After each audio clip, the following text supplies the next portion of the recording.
دا د دې خبرې ثبوت دی چې د دې ټولو د اجمل بابا سره یو داسې مینه ده چې د هغې اظهار په لفظونو کې نشي کېدی. زمونږ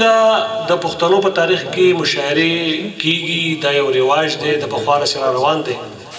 خو دا نننۍ ټولنه دا نننۍ دستوره په دې اساس باندې بالکل ځانګړې ده چې د دې نسبت د یو داسې شخصیت سره دی چې زه به دا ووایم چې ټولو پښتنو شعوري یا لاشعوري طور د اجمل بابا نه اثر اخیستی دی، د هغې د فکر نه اثر اخیستی دی، او دا اثر دا سلسله به هم دغه رنګ روانه ځکه چې داسې نوموړي او پیاوړي خلک په صدو کې پیدا کېږي، په کلونو کې نه. زمونږ دې ملګرو د مصري باډي ملګرو شاعرانو چې کله دغه فیصله وکړه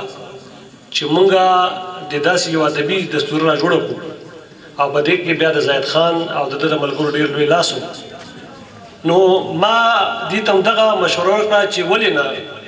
مونږ دې دا دستوره دا ګڼه چې ده دا دې مونږ د یو داسې شخصیت په نوم باندې کړو چې هغه زمونږ د ټولو بابا دی. پښتانه زه به دا ووایم چې په ډېره ګرانه باندې چاته بابا وایي، او که د خوشحال بابا او د رحمان بابا نه پس او د حمزه بابا نه پس په دې ډول کې پښتانه که چاته په خلاص مټ باندې د زړه د تن نه بابا وایي نو هغه زموږ اجمل بابا دی. د اجمل بابا د شخصیت ګڼ اړخونه دي، په هغې باندې به ښاغلی عرفان خټک صاحب چې دی ډېر لوی پوهان دی او ډېر زموږ ډاکټر ملګری دی،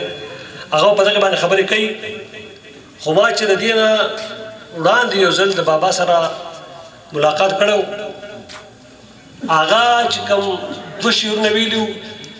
زه به هم په هغه شعرونو باندې ستاسو نه اجازه غواړم. هغه شعرونه د هغې دا و چې لویه خدایه دا څه وشو سیاست، لویه خدایه دا څه وشو سیاست، که څه وشو خو ونه شو سیاست، او د دې روغ لیوني دا خبره بس ده چې د کرسۍ لاندې وده شو سیاست. ډېر تشکر، ډېره مننه، ډېر تشکر.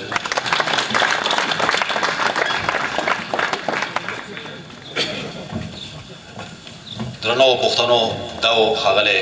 لایق زاده لایق صاحب، او اوس یو دوه ملګري چې د هغوی نومونه اخلم د اعزازي چوکۍ سمبالولو لپاره به راځي، ښاغلی ایوب خټک صاحب او ښاغلی بصیر ستوري صاحب.